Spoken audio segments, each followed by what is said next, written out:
한국군 수준 너무 낮지 않습니까? 저희가 왜 그런 수준 낮은 나라와 국방 수교를 맺어야 하는 건지 솔직히 이해할 수 없습니다. 폴란드 국방부의 한 회의실 안 여러 명의 군인이 둥글게 앉아 회의를 준비 중인데 그 사이 크게 화를 내고 있는 군인 하나가 보입니다. 그는 연신 한국 군대의 수준을 비난하면서 회의 테이블을 쾅쾅 내리치고 있습니다. 바로 그때 사령관이 회의실로 들어오고 화를 내는 군인을 보고는 카리스마 있게 딱 한마디를 건넵니다. 사령관의 단호한 말을 듣고 화를 내던 군인은 순식간에 어안이 벙벙해지는데요. 과연 사령관은 그에게 무슨 말을 했던 것일까요? 안녕하세요. 저는 폴란드군에서 근무 중인 마렉 대위라고 합니다. 얼마 전 한국과 폴란드 사이에 국방 수교를 맺기 위해 국방부 장관을 비롯한 폴란드군 주요 인력이 함께 한국으로 출장을 가게 되었는데요. 사령부에서 근무하던 저 역시 그 출장 명단에 끼었지만 저는 전혀 탐탁지 않았습니다. 이미 한국군에 대해서라면 들은 바가 많았고 그 이야기 모두 부정적인 평가라서 그랬죠. 특히 한국군과 긴밀하게 협력 중인 주한미군은 여러 번의 연합훈련을 통해 한국군을 평가했고 그중 상당수가 무척 부정적인 내용이었지요. 특히 주한미군 주임원사들이 한국군의 훈련을 참관한 후 남긴 비판들이 제 선입견을 형성하는 데 큰 영향을 미쳤습니다. 미군의 평가는 한국군이 실전적이지 않다는 점에 집중되어 있었습니다. 사상자 처리 방법이 비현실적이라는 지적이 대표적이었는데 실제 전투 상황에서는 적시에 신속한 조치가 필수인데 반해 한국군 훈련에서는 이러한 긴급 처치 능력이 너무나 부족하다는 것이 미군의 소견이었죠. 저 또한 군인으로서 이러한 지적에 상당한 우려를 느꼈습니다. 또한 보급품 부족 문제도 주한미군의 큰 우려 사항 중 하나였습니다. 야간 투시경조차 제대로 갖추지 못해 후레쉬를 켜고 다니는 모습을 보았다고 하더군요. 어두운 밤에 후레쉬를 켜고 다니는 건 군인의 입장에서 적에게 스스로 목숨을 내놓는 것과 똑같았기에 저는 두 귀를 의심할 수밖에 없습니다. 그 외에도 미군은 한국군의 지도 사용 능력, 나침반이 부족해서 길을 잃은 일화,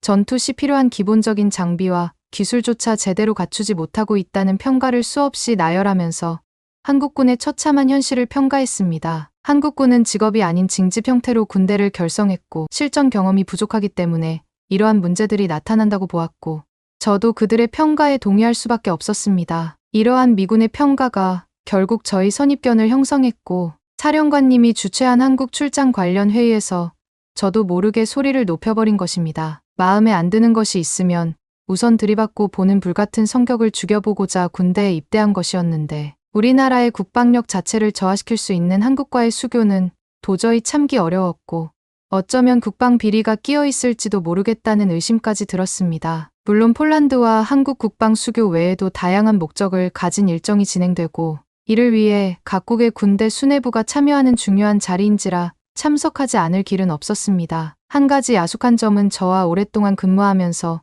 생사고락을 함께했던 사령관님은 누구보다 제 마음을 잘 알고 계실 텐데 무척 중요한 자리라 할지라도 도대체 왜 출장 명단에 저를 넣어두셨는지 이해할 수 없었어요. 하지만 너무나 단호한 사령관님의 말에 저는 꼬리를 내리고 출장에 참가하게 되었습니다. 그분은 가서 직접 보고 판단해. 한국은 더 이상 예전의 한국이 아니야 라고 말하셨어요. 오랫동안 사령관님을 옆에서 보필해왔지만 그토록 확신에 찬 표정은 처음 봤기에 저는 깜짝 놀라고 말았습니다. 한국군이 과연 실전적인 전투에서 어느 정도 역할을 할 수 있을지, 폴란드군과의 수교가 과연 얼마나 실질적인 이점을 제공할 수 있을지 확신이 서지 않았습니다. 그러나 한국에 도착한 후 제 선입견은 조금씩 깨지기 시작했습니다. 첫 충격은 한국 군인들과 외국 군인들의 급속 행군 시합을 참관하면서 받게 되었죠. 급속 행군이란 무거운 무게의 짐을 들고 매우 긴 거리를 쉬지 않고 걷고 뛰어 목적지까지 도착하는 전술적 이동 방법인데요. 사령부 간부가 되기 위해 급속 행군 시험을 볼 때도 무척 힘들었던 기억이 있어서 과연 한국군이 목적지까지 제대로 도착이나 할 수 있을까 의구심이 들었습니다. 시합에 참여한 다양한 나라의 군인들은 무려 16kg이나 되는 군장을 짊어지고 19km를 달려야 했습니다. 이건 결코 가벼운 무게가 아니었고 거리 또한 아무런 짐 없이 뛰어도 무척 힘들 것이 분명했습니다. 그런데 놀랍게도 한국군 병사들은 이 모든 것을 아무렇지도 않게 해내는 모습을 보여주었습니다. 특히 한국군의 중사 한 명이 16kg 무게를 짊어지고 1위로 급속행군 피니쉬 라인으로 들어오는 순간 저는 말 그대로 충격을 받았습니다. 다시 한번 시합 참여자 명단을 살펴보았는데 분명 미군도 함께 참가한 상태였습니다. 하지만 1등을 한 한국군 중사와 그 뒤를 따르던 미군의 거리 차이는 무척 컸고 이리로 들어온 이후로도 한국군 중사는 장난기 어린 미소를 지으며 동료들과 활기차게 이야기를 하더군요. 당시 제 머릿속엔 어떻게 저렇게 빨리 움직일 수 있지 하는 생각밖에 들지 않았습니다. 그런 모습 말고도 한국군은 체력면에서 타의 추종을 불허하는 강인함을 갖추고 있었습니다. 체력이 곧 국력이다. 한국군의 슬로건이라고 했는데 처음에는 그 말이 다소 과장되었다고 생각했습니다. 하지만 이제는 그 말이 그들의 철학 그 자체라는 것을 알게 되었습니다. 강한 체력 없이는 군인의 생존도 국가의 방어도 있을 수 없다는 그들의 신념을 그들은 육체적 능력으로 증명하고 있었으니까요. 급속 행군 시합에 이어 곧장 육군 최고의 전투 체력왕을 선발하는 대회도 열렸습니다. 귀빈들을 환영하는 행사의 일부로 진행되는 대회였는데도 무척 엄격하게 진행되었어요. 해당 대회에 참가한 86명의 장병들이 레그턱과 240m 왕복 달리기, 전장 순환운동 같은 종목들로 경쟁하는 모습을 보며 저는 그들의 강인한 체력과 정신력을 직접 목격했습니다. 앞서 참관했던 급속 행군 시합처럼 이 종목들도 단순한 힘과 지구력만 요구하는 것이 아니라 자신과의 끊임없이 싸울 수 있는 정신력을 요구하는 것이었습니다. 첫 번째 종목인 레그턱은 양손으로 철봉을 잡고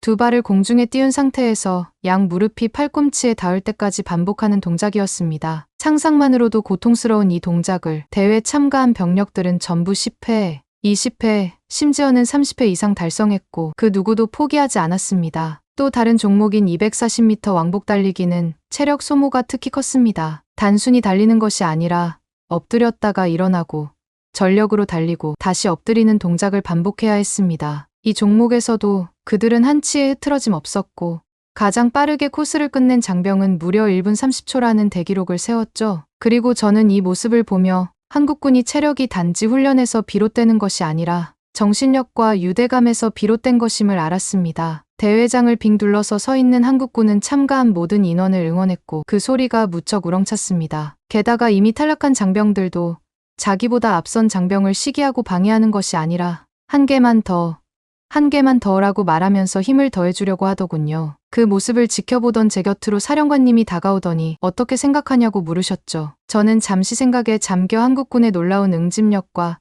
체력 수준을 다시 한번 생각해보았습니다. 그런데 여전히 미심쩍은 부분이 있었기에 두 눈으로 똑똑히 목격한 한국군의 멋진 모습도 애써 부정해버렸어요. 제가 잘 모르겠다고 답하자 사령관님은 그럴 줄 알았다는 표정을 하시곤 내일 보자는 말만 남긴 채 숙소로 이동하셨습니다. 내일은 KCTC 훈련 참관이 예정된 날이었죠. 미군이 한국 군대의 수준을 처참하게 평가했던 바로 그 KCTC 훈련이었습니다. 사실 그 일정에서는 빠지고 싶었습니다. 그 훈련에 참관했다가 미군이 평가했던 한국군의 후줄근한 모습을 보게 된다면 출장 마지막 일정으로 잡혀있는 한국, 폴란드 국방수교 협약 행사에서도 환한 얼굴로 서 있을 것 같았지요. 그래서 저는 일부러 KCTC 훈련 중간에 국방수교 협약장으로 먼저 가서 주변을 정리하고 경호 인력을 배치하는 팀과 함께 움직이기로 했습니다. 차라리 보지 않는 게 정신 건강에 좋을 것 같았거든요. 처음 KCTC 훈련장에 갔을 때는 이 훈련장이 단순히 기술적 장비를 갖춘 현대식 훈련장이라고 생각했는데 둘러보면 둘러볼수록 그 이상이었습니다. 그곳은 한국의 산악 지형을 그대로 활용해 실제 전쟁터와 같은 환경 속에서 한국의 여러 부대는 물론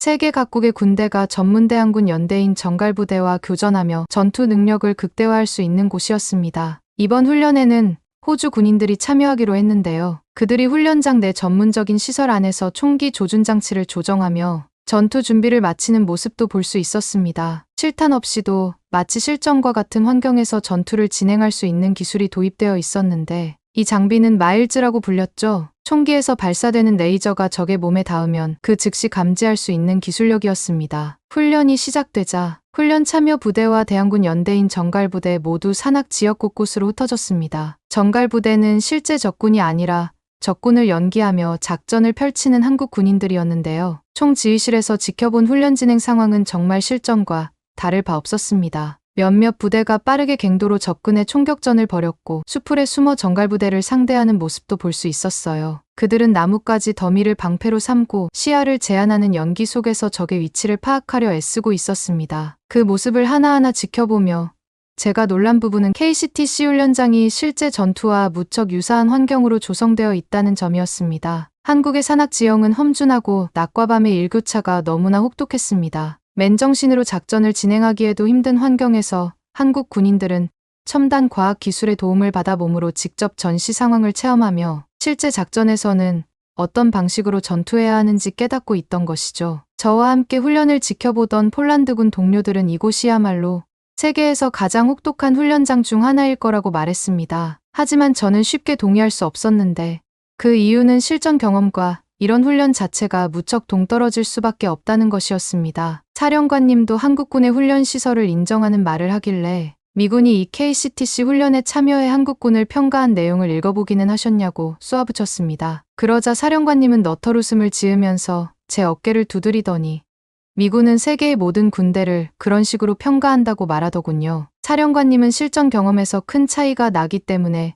그런 평가를 할 수밖에 없다고 했죠. 미군은 이라크와 같은 실제 전쟁 지역의 군인들을 파견하는 나라이고 국방 예산이 세계 1순위이기 때문에 실전 데이터와 군인들의 전투 능력은 다른 어느 나라의 군대와 비교해도 우위에 서 있을 수밖에 없다는 것이었습니다. 미군이 폴란드 군대도 수준이 무척 낮다고 평가했던 적이 있는데 그건 왜 기억을 못하냐며 저를 놀려댔죠. 사실 저도 미군의 폴란드군 평가는 이미 알고 있었는데 팔은 안으로 굽는다는 말이 사실인지 쉽게 인정하기 어려웠습니다. 바로 그때 지휘실에 요란한 알람이 울렸습니다. 한국군 간부가 상황을 파악하고는 곧장 보고를 해주었는데 정갈부대가 호주군의 수색대를 소탕했다는 소식이었죠. 훈련이 시작된 지 1시간이 겨우 지난 시점에 한국군도 아니고 호주군의 수색대가 소탕되었다는 것이 무척 놀라웠습니다. 사령관님은 이 훈련의 진짜 놀라운 점은 훈련 참여 부대의 실력이 아니라 대한군 정갈부대의 실력에 있다고 강조했죠. 그들은 대한민국의 적군과 비슷한 여건과 장비로 미군까지 당황시킨 전적을 가지고 있을 정도라고 덧붙였습니다. 그런 부대가 전시에는 한국군의 편에 서서 싸우게 된다면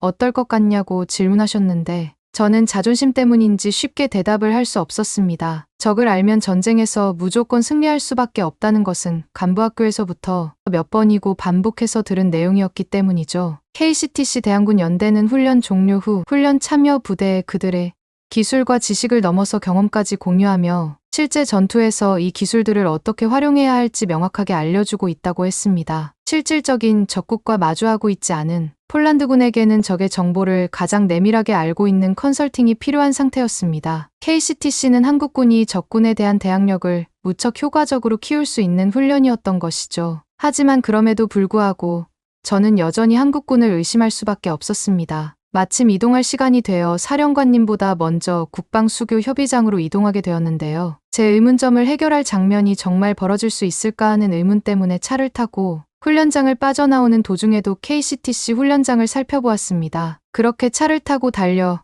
국방수교 훈련 및 행사가 벌어지는 경기도 포천이라는 지역에 다다랐지요. 한미 양국이 협력하여 적 도발 시 응징 경멸할 수 있는 능력을 과시하는 화력 시범이 진행되는 중이었습니다. 여기서 저는 한국과 미국의 군사력이 결합된 모습을 직접 보았는데 특히 한국군이 보유한 최신 무기 체계에 대해 깊은 인상을 받았습니다. 미군의 A-10 썬더볼트2 공격기가 참여한 장면은 특히 인상적이었습니다. 이 기체는 탱크킬러라는 별명을 가질 만큼 적 장갑 차량과 전차에 대한 공격 능력이 뛰어난데요. 한국군과의 연합 전력으로 그 위력을 발휘하는 모습을 보고 폴란드군에도 저런 협력 무기 체계가 들어온다면 정말 좋겠다는 생각이 절로 들었습니다. 경호 인력 배치가 완료될 즈음 사령관님과 함께 폴란드 국방부 장관님도 도착하셨습니다. 국방부 장관님은 한국군의 지휘관들과 함께 한국의 주요 무기 체계 전시를 둘러보았고 사령관님과 저도 옆에서 수행했습니다. 장관님은 특히 한국군의 천무 다연장 로켓,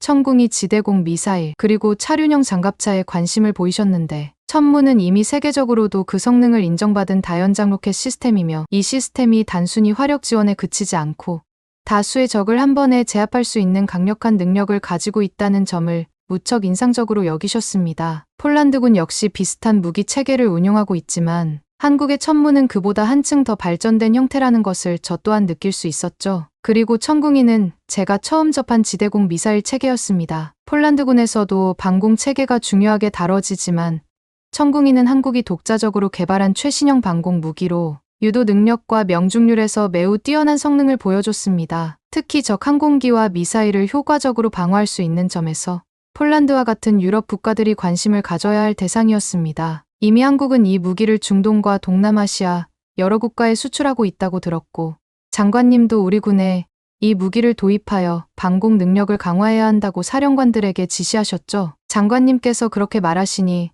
점점 한국의 국방 기술력의 우수성을 체감할 수 있었습니다. 마지막으로 장관님은 FA-50 전투기를 둘러보셨는데 저희가 체결한 대규모 방산 계약이 주제가 바로 이 FA-50 전투기였습니다. 이 공격기는 기동력이 좋고 빠른 경공격기로서의 역할뿐만 아니라 저렴한 운용 비용과 다목적성을 갖추고 있어서 기존 폴란드 전력에 새로운 활력을 불어넣을 것으로 기대한다고 장관님은 말씀하셨죠. 저도 슬쩍 전투기의 스펙을 들어보았는데 앞서 살펴본 현무, 천궁에 버금가는 무시무시한 무기가 확실했습니다. KCTC 훈련장에서도 느낀 것이지만 한국의 훈련 및 전투 무기 체계는 정말 우수했는데요. 살펴보기 전까지는 전혀 몰랐기에 그간 한국에 가졌던 선입견이 부끄러워지기도 했습니다. 직접 가보면 알 거라고 말했던 사령관님의 말씀이 그제야 이해되기 시작했죠. 제가 특히 주목했던 것은 FA-50의 수출 과정에서 나타난 한국군의 협력 자세였습니다. 단순히 무기를 판매하는 것이 아니라 그 기술과 운용 노하우를 함께 제공하며 파트너 국가들이 이 무기를 효과적으로 운용할 수 있도록 적극적으로 지원하려는 것이었는데요. 이는 단순한 무기 거래를 넘어선 한국과 폴란드 간의 방산 협력을 굳건하게 지키겠다는 태도이기도 했습니다. 방산 비리나 부조리함이 끼어들 틈은 없어 보였죠. 한국군이 단순히 자국의 방어에 그치지 않고 글로벌 군사 강국의 위상을 빠르게 강화하고 있다는 것도 여실히 느낄 수 있는 순간이었죠. 마침내 한국과 폴란드 양측의 방산 계약이 이루어지는 순간에는 저도 모르게 박수가 나왔습니다. 한국의 방산 산업과 군대의 전투력은 앞으로 더 많은 나라들과 협력하고 세계 무대에서 그 영향력을 확대해 나갈 것이라는 확신을 가지게 되었죠. 폴란드 군 역시 이와 같은 한국의 기술과 노하우를 적극 도입하여 우리나라만의 방어력을 강화할 수 있을 것 같았습니다. 출장을 마치고 돌아오는 비행기 안, 사령관님은 제가 한국군의 수준을 평가절하하던 때를 흉내내며 계속 저를 놀리셨죠. 저는 무척 창피한 나머지 아무런 반박도 하지 못했습니다. 비행기 창문 아래로 한국 땅이 희미하게 내려다보였는데 높게 솟은 산들이 많아 저절로 KCTC 훈련장이 떠올랐죠. 저보다 더 오래 거기 있었으니 특별한 장면을 본 것이 있냐고 사령관님께 물었습니다. 그러자 사령관님은 호주 뉴스에 보도된 호주군 KCTC 훈련 참여 인원의 바디캠을 보여주셨는데요. 거기에는 정갈부대 인원 3명을 완전히 포위한 호주군 한 개 소대가 찍혀 있었습니다. 호주군 소대는 우쭐한 태도로 정갈부대원들에게 서서히 접근했습니다. 바로 그때 뒤에서 격발 소리가 들리더니 호주군 소대원들 몇 명이 사망 처리되었다는 알림이 울렸죠. 그와 동시에 포위되어 있던 정갈부대원들이 너무나도 민첩한 속도로 솟아내 호주군의 시야에서 사라졌습니다. 황급히 뒤를 돌아본 호주군의 바디캠에는 호주군 소대 뒤편에 매복해 있던 정갈부대 병사 2명이 보였습니다. 솟아난 대항군 병사 3명과 뒤에서 나타난 병사 2명, 총 5명이서 15명이 넘는 호주군 한 개 소대를 5분도 되지 않아 경멸했습니다. 그 영상을 끝까지 본 저는 한국군의 진정한 강인함을 깨달았습니다. 전문 대항군들은 단순한 훈련이 아니라 실전과도 같은 훈련을 통해 적응력과 전투력을 극대화시킨 상태였습니다. 악천후와 수적으로 딸리는 상황,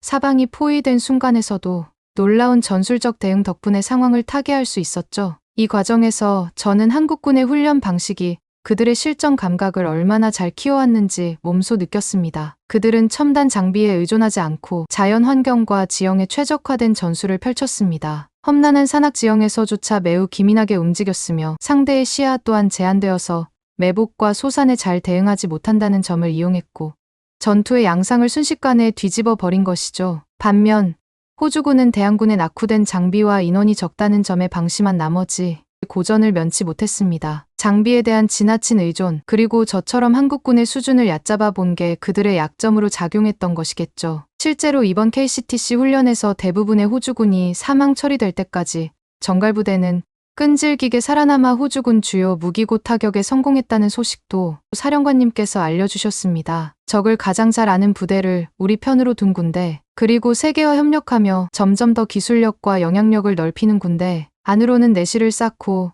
동시에 밖으로는 그 외연을 확장하는 한국 군대가 미래에는 도대체 어떤 모습으로 발전해 있을지 상상도 할 수 없었습니다. 단순히 최신 장비를 사용하는 것이 아니라 각 상황에 맞는 전술을 세밀하게 적용할 수 있을 것이고 제한된 자원을 최대한 활용해 순식간에 전투 상황의 우위를 잡는 능력까지 갖추게 될 것이 분명했습니다. 가장 중요한 깨달음은 미군의 평가가 그 나라 군대의 수준을 보장하지 않는다는 것이었습니다. 한국군은 그들의 지형에 맞춘 훈련을 통해 뛰어난 적응력과 민첩성을 키워왔고, 이는 우리가 쉽게 따라할 수 없는 부분이었습니다. 특히 이번 출장 경험을 통해 저는 폴란드에 돌아온 후 우리 군이 어떻게 발전해야 할지를 깊이 고민하게 되었죠. 앞으로 우리는 한국군의 이러한 훈련 방식을 더 많이 배워야 한다고 생각하고, 이처럼 뛰어난 군사적 대응력을 가진 한국군과 협력하게 되어 폴란드의 군사력이 무척 강화될 것임을 확신할 수 있었습니다. 주어진 조건 속에서 최적의 대응을 찾는 군대. 이는 폴란드군도 반드시 배워야 할 부분이라고 생각합니다. 이런 귀중한 가르침을 준 한국으로의 출장 이야기를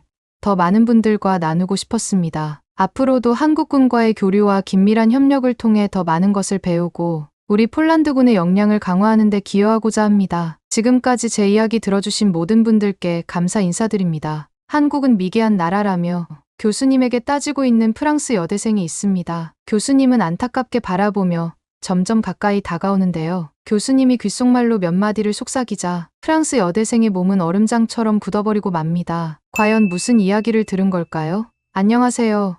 저는 프랑스 노르망디 출신인 23살 여대생 가브리엘라 카셀이라고 합니다. 저희 부모님은 엄청 활동적인 분들이셨어요. 공부보다도 제가 견문이 넓은 사람이 되길 바라셨죠. 그 덕에 어린 시절부터 다양한 나라를 여행하며 자랐고 새로운 환경에 도전하는 것을 즐기는 성격으로 컸습니다. 그러다 성인이 되고 나서부터는 혼자 세계 여행하는 것이 취미가 되었죠. 제게 여행은 그저 낯선 곳을 방문하는 것이 아니라 스스로의 한계를 넘는 도전이었습니다. 다행히 잦은 외국 여행으로 영어도 잘하고 스페인어도 할 줄 알아서 학기 중에는 번역 아르바이트를 하며 돈을 모았고요. 그렇게 가까운 나라인 독일, 이탈리아는 물론 남미와 아프리카까지도 여행했답니다. 하지만 아시아는 한 번만 발을 들이고 쳐다도 보지 않았어요. 이건 몇 년 전 인도로 떠났던 여행에서 겪은 끔찍한 경험 때문이었는데요.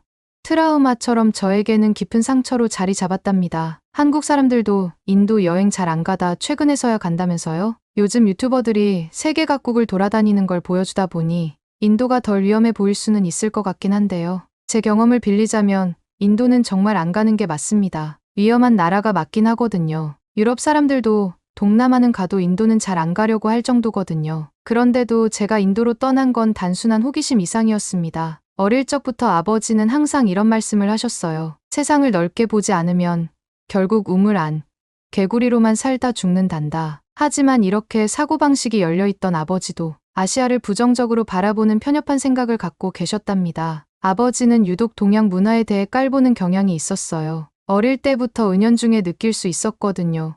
그런 거 있잖아요. 아시아인 종업원이 서빙하는 식당은 문을 열고 들어가다가 그냥 나온다거나 아시아에서 만든 영화는 아무리 박스오피스에 올라도 보지 않는 것처럼요. 그래도 다행인 것은 그때까지만 해도 아버지의 사상을 저에게 주입하지는 않으셨었고요. 하루는 제가 너무 궁금해서 아버지에게 왜 아시아 나라들을 싫어하냐고 물은 적이 있었습니다. 이 질문이 의외셨는지 잠시 생각하더니 대답해 주시더라고요. 가브리엘라, 나는 우리 딸이 좋은 것들만 보고 느꼈으면 좋겠다. 아빠가 아시아를 싫어하는 건 단순한 인종 차별이 아니야. 경험을 통해서 배운 거지. 아빠가 우리 가브리엘라 태어나기 전에 중국으로 출장을 간 적이 있거든. 급한 출장이라서 정신없이 준비하고 떠났었단다. 10시간 넘게 날아서 북경에 도착하자마자 공항에서부터 소매치기를 당해버렸단다. 지갑을 바지 뒷주머니에 넣어뒀는데 공항 수속을 밟는 동안 사라져버렸지. 공항 보안관에게 말했는데도 나 몰라라 하더구나. 여기서 끝이 아니란다. 하루 종일 근교로 미팅을 다녀온 사이에 호텔에 풀어놓은 시계가 사라졌단다. 예물 시계였어. 심지어 5성급 호텔이었지만 자기네 하우스키퍼들은 그런 사람들이 아니라고 잡아떼더라. 증거가 없다면서 발뺌을 하는데 그때 알았지.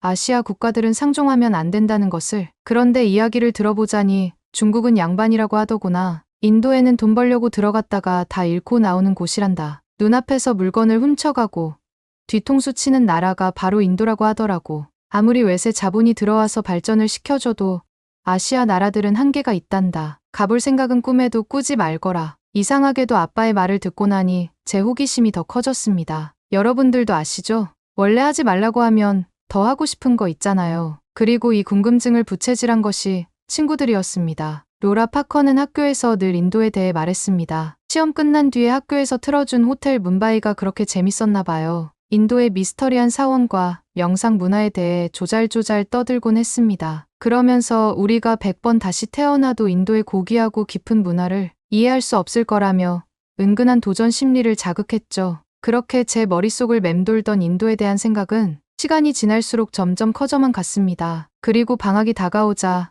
저는 아버지에게 폭탄 선언을 하고 말았죠. 아빠, 나 이번 여름 방학에 인도 갑니다. 말리지 마세요. 이미 표 다 끊었어요. 아버지는 믿기지 않는다는 듯 저를 쳐다보셨습니다. 하지만 이미 마음을 먹었기에 할아버지가 살아 돌아와서 반대해도 따를 생각이 없었거든요. 솔직히 다른 사람의 눈으로 본 것만 믿고 무언가를 판단한다는 게 너무 경솔하다는 생각이 들었습니다. 그렇게 저는 부모님의 만류에도 불구하고 인도로 떠났습니다. 당연히 말도 안 듣는 딸에게 용돈 한 푼도 주지 않으셨습니다. 그동안 열심히 아르바이트를 해서 모은 돈으로 델리행 비행기를 끊었고요. 여행봉에 찬 저는 호기롭게 인도로 떠났습니다. 아빠의 말을 거역하는 나, 새로운 모험심을 가진 대단한 여자와 같은 자아도취가 극에 달한 상태였죠. 그러나 저를 기다리고 있었던 건 정신적 만족감이 아닌 엄청난 혼란과 실망뿐이었습니다. 괜히 어른들 말 들으라고 하는 게 아니라는 걸 그때 새삼 느낄 수 있었습니다. 사실 비행기에서부터 낌새가 이상하긴 했습니다. 유난히 시끄럽게 대화하는 사람들, 손으로 음식을 먹는 문화, 하나같이 불친절한 승무원들을 보며 이번 여행이 쉽지 않겠다는 생각이 들었습니다. 저의 불길한 예감은 정확히 적중했습니다. 델리 공항에 도착하자마자 대혼란의 연속이었습니다. 짐을 찾을 때 사람들은 새치기가 기본이었으며 좁은 공간을 지나갈 때도 앞을 보지 않는 건지 너무 많이 가방으로 치면서 지나갔습니다. 얼른 호텔로 가야겠다는 생각에 택시를 타기 위해 밖으로 나섰습니다. 그런데 이번에는 숨쉬기 힘들 정도로 악취가 진동했습니다. 매연도 너무 심해 마스크 없이는 길을 걷기도 힘들 정도였고요. 길에는 쓰레기 더미가 쌓여 있었고 노상방뇨를 하는 사람들도 많았습니다. 차와 사람들이 엉켜 있어서 경적 소리와 고함 소리마저 끊이질 않았습니다. 유럽도 엄청나게 질서 정연한 건 아니지만 거기는 천국이라 느껴질 정도로 카오스 그 자체였습니다. 사실 프랑스도 질서 없고 거리가 더럽기로는 둘째가라면 서러운데 인도는 못 이기겠더라고요. 우버를 불러서 타야 했지만 그 순간에서 얼른 탈출하고 싶어서 보이는 택시를 아무거나 잡아서 탔습니다. 악몽은 그때부터 시작이었습니다. 처음에는 택시기사가 친절하게 대해줘서 안심했습니다. 그러나 다시 둘러보니 택시 안은 처참했습니다. 의자에는 먼지가 자욱했고 차 바닥에는 쓰레기도 떨어져 있었습니다. 뭔지 모를 이상한 냄새가 숨쉬기가 고통스러웠고요. 그러나 전 안전하게 목적지에 도착할 수만 있으면 뭐든 상관없을 정도로 피곤한 상황이었습니다. 그런데 택시가 시내로 들어가면서부터 상황은 이상하게 흘러가더라고요. 길을 헤매는 듯했고 여러 번 방향을 바꾸며 거리 한복판에서 다른 택시 기사와 이야기를 나누기도 했습니다. 저는 그때마다 불안해졌지만 할 수 있는 것은 아무것도 없었습니다. 결국 사단이 나고 말았습니다. 호텔에 도착해서 미터기를 보니 예상했던 금액보다 2배가 넘는 금액이 찍혀 있었습니다. 애초에 여자 관광객인 것을 알고 이런 일을 꾸민 거였던 거죠. 저는 인도에 첫 발을 디디자마자 사기를 당한 기분에 분노가 치밀어 올랐습니다. 영어로 손짓 발짓해 가면서 기사에게 따졌지만 오히려 희죽희죽 웃으면서 돈을 내라는 손짓을 했습니다. 그 순간 머릿속이 하얘졌습니다. 밤은 이미 늦었고 처음 온 나라에서 단둘이 차 안에 있는 것도 그리 좋은 선택은 아니라고 느꼈습니다. 굳이 위험을 감수할 필요는 없다는 생각이 들어 울며 겨자 먹기로 택시비를 전액 지불했습니다. 적선하는 셈칠 수도 있지만 저를 비우는 듯한 그 웃음이 너무 화가 났거든요. 돈을 받은 기사는 싱글벙글하더니 좋은 여행 되라면서 손까지 흔들며 떠났습니다. 저는 농락당했다는 생각에 참아왔던 눈물을 쏟아냈습니다. 지금 다시 생각해도 그때 그 감정이 생생하게 생각나네요. 택시에서 내린 저는 짐을 바닥에 둔 채 멍하니 서서 여러 생각을 했던 것 같아요. 아빠가 저에게 했던 훈계와 로라가 인도에 대해 좋게 말하던 모습, 인도 여행을 준비하면서 꿈꿨던 여러 시간들까지 주마등처럼 스쳐가더라고요. 제가 아시아에 대해 갖고 있던 모든 기대와 희망이 한순간에 무너져 버렸죠. 결국 아시아는 이 정도밖에 안 되는 건가?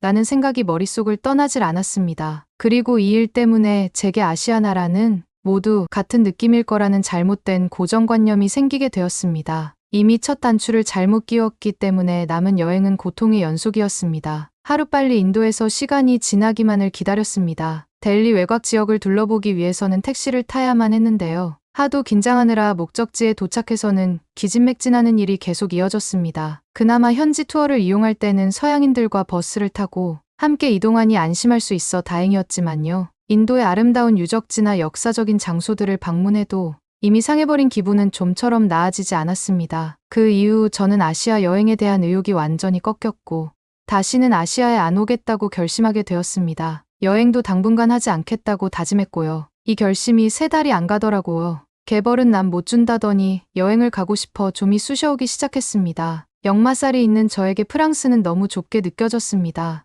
그래서 어디를 가볼까 생각하던 중에 최근에 봤던 영화 미션 임파서블이 떠올랐습니다. 거기서 톰 크루즈가 러시아군으로 변장해서 크렘린 궁에 잠입하는 장면이 나왔거든요. 동양과 서양이 섞여 있는 듯한 고혹적인 분위기가 너무나도 제 스타일이었습니다. 저 궁에 꼭 가보고 싶다는 생각이 들자 이번에는 러시아로 떠나기로 결정했죠. 인도에서의 끔찍한 경험 이후로 아시아라는 대륙 자체에 대해 부정적인 감정을 갖게 된 건 사실이지만 러시아는 아시아가 아니었거든요. 저는 당시 세계 문화와 관련된 과목들을 교양 수업으로 듣고 있었는데요. 다양한 나라의 문화를 배울 수 있다는 점이 흥미로웠고 무엇보다 이미 여러 국가를 여행하며 경험을 쌓아와 쉽게 이해할 수 있을 거라고 생각해 수강했습니다. 그런데 한 주제가 유난히 낯설고 불쾌하게 다가왔습니다. 바로 한국 문화와 한류에 관한 내용이었어요. 2학기 강의가 시작되던 첫날, 교수님은 프랑스 내에서의 한류 열풍에 대해 말문을 열었습니다. 여러분,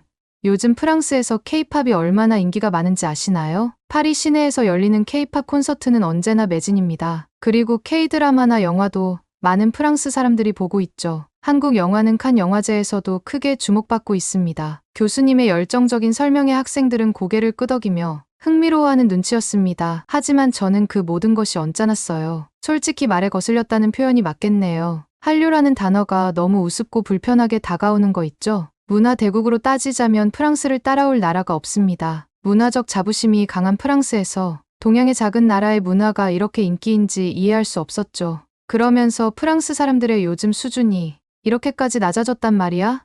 라는 거만한 생각까지 이어졌습니다. 교수님은 프랑스 내에서 한류의 인기가 얼마나 폭발적인지 설명하며 K-팝 성장 과정도 언급했습니다. 수업은 너무나도 따분하게 느껴졌어요. 제가 배우고 싶었던 건 스페인이나 독일, 러시아와 같은 역사가 깊은 나라의 문화였는데 말이죠. 하지만 교수님의 생각은 달랐습니다. 요즘 프랑스 MZ들 사이에서 한국 아이돌 그룹을 모르는 사람은 없어요. 과거 우리가 미국의 팝을 좋아했던 거나 마찬가지거든요. 그들의 퍼포먼스, 패션, 그리고 음악은 단순히 엔터테인먼트가 아닌 하나의 사회적 현상이 되었습니다. 프랑스 젊은이들에게 꿈과 영감을 주고 있어요. 그 말을 듣는 순간 저는 반발심이 생겼습니다. 꿈과 영감. 한국의 대중문화가 프랑스 청년들에게 그런 영향을 미친다고? 이건 마치 한국이 문화적으로 우위에 있다는 걸 암시하는 것처럼 들렸습니다. 지금 생각해보면 제가 한국이라는 나라 자체에 대해 별로 아는 것도 없었는데도 괜히 모를 심통이 났던 것 같아요. 소위 말해 질투죠. 프랑스의 자랑스럽고 고유한 문화 대신 왜 저딴 걸 소비하는 거지? 라는 생각이 머릿속을 떠나지 않았습니다. 원래 사람이 한번 방어 기제가 작용하면 뚫는 것이 어렵다잖아요. 인도에서의 여행 경험으로 인해 한국 역시 그저 비슷한 나라 중 하나라고 생각했던 것 같습니다. 지금에야 말할 수 있지만 너무 편협한 생각이었습니다. 우물 안 개구리였던 저는 그렇게 한류에 대한 반발심을 품은 채로 그 수업을 들을 수밖에 없었습니다. 이런 이유로 러시아 모스크바로 향할 때 인천공항에 잠깐 경유한다는 사실도 저에게는 별 의미가 없었습니다. 그저 지나쳐가는 특별할 것 없는 서울이라고 생각했고요. 서울에서 머물러야 하는 하루는 그저 귀찮고 불필요한 시간 낭비라고 여겼습니다. 하지만 제가 몰랐던 건 이 짧은 경유지가 제 인생의 방향을 180도 바꿔버렸다는 거예요. 물론 한국 땅을 밟기 전에는 그저 작고 보잘것없고 개발이 덜 된 나라 중 하나일 것이라고 속단했지만요. 긴 비행을 마치고 드디어 인천공항에 도착했습니다. 저는 한국에서 36시간을 머물다가 모스크바로 떠날 예정이었습니다. 아무리 생각해도 이 시간이 너무나 아깝게 느껴졌습니다. 36시간이면 모스크바에서 제가 좋아하는 발레를 한 편 봐도 몇 번을 볼 시간이었으니까요.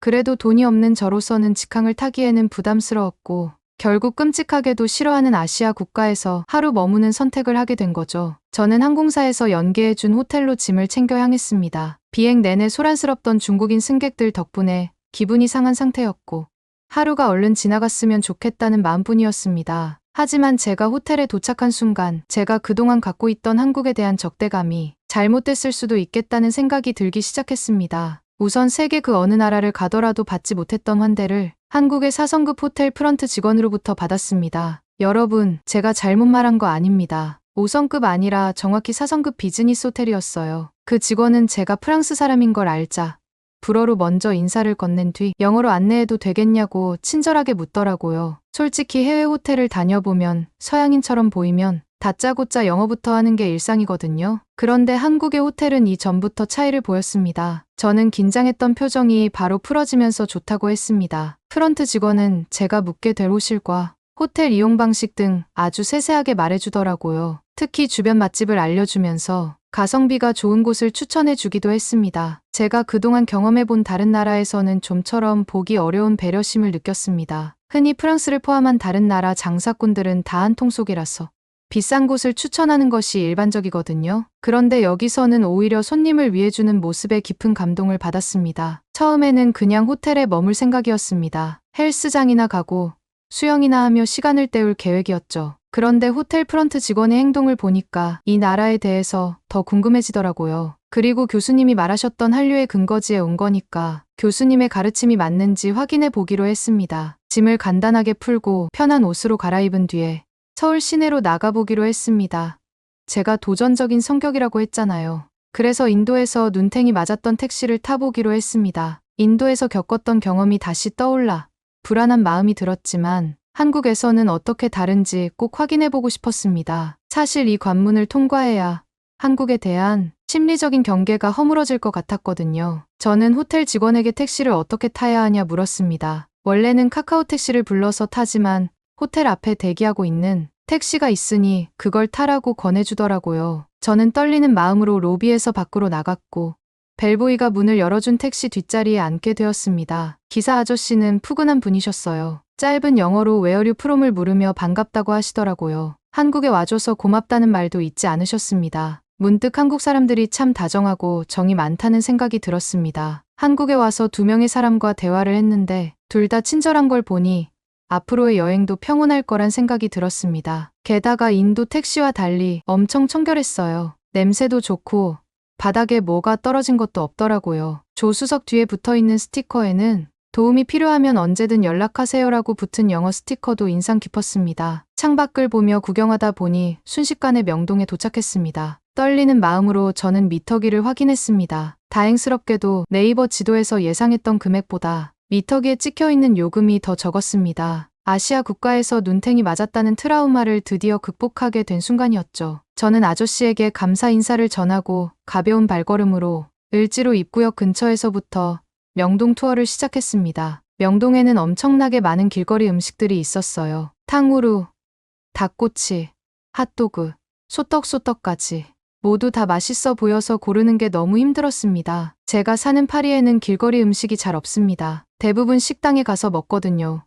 길거리 음식이라고 하더라도 장이 열리는 날에나 가벼운 핑거푸드 정도를 판매하곤 하죠. 그런데 이렇게 맛돌이들을 걸어 다니면서 관광하며 먹을 수 있다는 게 색다른 경험이었습니다. 배가 출출하지만 식당에 갈 정도는 아닐 때 유용하겠더라고요. 굳이 큰 돈을 쓰지 않아도 거리에서 시간 아끼면서 먹을 수 있는 재미도 쏠쏠했습니다. 명동 거리를 걷고 있다 보니 목이 말랐습니다. 음료수를 별로 안 좋아해서 물을 찾고 있었는데 눈앞에 편의점이 보이더라고요. 얼른 들어가 삼다수 하나를 집었습니다. 그런데 계산을 하려고 보니 주인이 없다는 걸 깨달았습니다. 문이 열려 있는 걸 보아하니 먼 곳에 간 건 아닌 것 같고 화장실에 있을 거라 생각해서 잠시 기다리고 있었습니다. 하지만 5분이 지나도록 주인은 오지 않았습니다. 저는 너무 황당했습니다. 도둑이 들면 어쩌려고 이렇게 길게 자리를 비우는지 이해가 가지 않았죠. 그런데 한 커플이 들어오더니 물건을 집어서 기계에 대고 계산을 하고 유유히 사라지는 겁니다. 주인도 없는 상점에서 계산을 하고 간다는 게 이해가 안 갔어요. 계산을 했으니 도둑이라고 말할 수는 없는데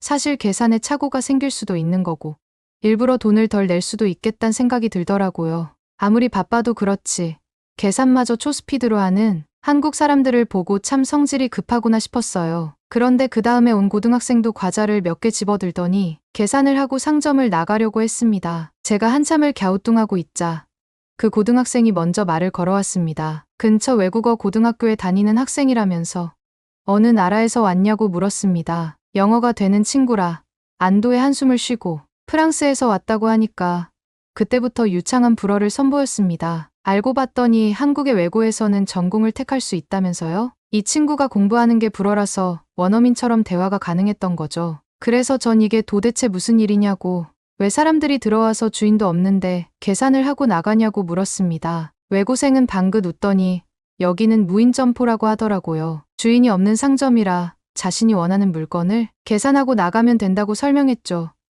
제 귀를 의심했습니다. 이건 프랑스에서는 전혀 상상할 수 없는 시스템이거든요. 프랑스는 잠시만 자리를 비워도 물건을 훔쳐가는 일은 허다합니다. 사람이 있는 상점에도 도둑이나 강도가 자주 들어서 밤이 늦으면 무조건 문을 닫았고요. 이걸 보면서 저는 한국인들의 상호 신뢰가 얼마나 깊은지 느낄 수 있었습니다. 프랑스에서는 상상도 할 수 없는 일들이 이곳에서는 자연스럽게 이루어지고 있었던 것이죠. 한국이 정말 성숙한 나라라는 생각이 들었습니다. 그렇게 무인점포에서 나온 후 출출하기도 하고 앉아서 쉴 곳이 필요해서 근처 카페에 가서 케이크를 먹으며 앞으로의 동선을 정하려고 했습니다. 체인점으로 보이는 곳으로 들어가 테라스에 자리를 잡았습니다. 저희 옆 테이블에는 인상이 좋아 보이는 한 서양인 부부가 앉아 있었습니다. 눈이 마주치자 그들은 먼저 인사를 건넸고 벨기에 출신이라는 것도 알게 되었죠. 그들은 한국에 대해 놀라운 이야기를 들려주었습니다. 처음 한국에 올 때는 저처럼 별다른 기대가 없었다고 합니다. 여행사에서 일본과 한국을 묶어서 여행하길래 생각 없이 방문했죠. 그러나 한국과 일본을 둘 다 여행하다 보니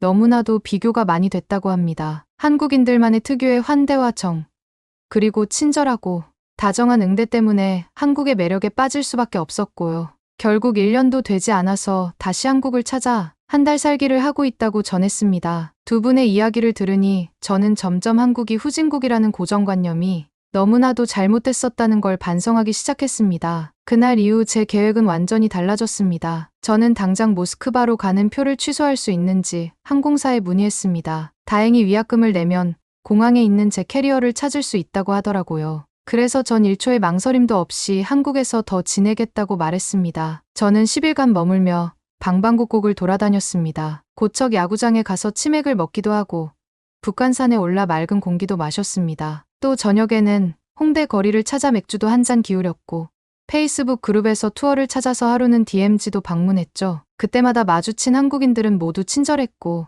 그들이 가진 배려심 덕에 계속해서 감동할 수밖에 없었습니다. 계획은 틀어졌지만 한국에서의 여행을 하면서 저는 너무 큰 깨달음을 얻었습니다. 뭐든 남의 말을 믿고 속단하면 안 되고 만약 안 좋은 경험을 하더라도 그 경험을 바꿀 수 있는 용기가 필요하다는 것도 배웠습니다. 한국은 단순한 경유지에서 제가 다시 돌아오고 싶은 여행지로 바뀌었습니다. 저는 학교로 돌아가서 지난 방학 한국에서 경험한 일들을 자세히 들려드렸습니다. 교수님 역시 한국이 세계에서 가장 매력적인 나라 중 한 곳이라며 다음에는 부산과 제주도를 꼭 방문해 보라고 추천하셨습니다. 한 나라를 2번 이상 가본 적이 없지만 한국은 예외가 될 것 같습니다. 저는 내년 여름방학에는 제주도 한라산을 오를 계획입니다. 한국 덕분에 저희 시야가 넓어질 수 있어서 너무나도 다행이라고 생각됩니다.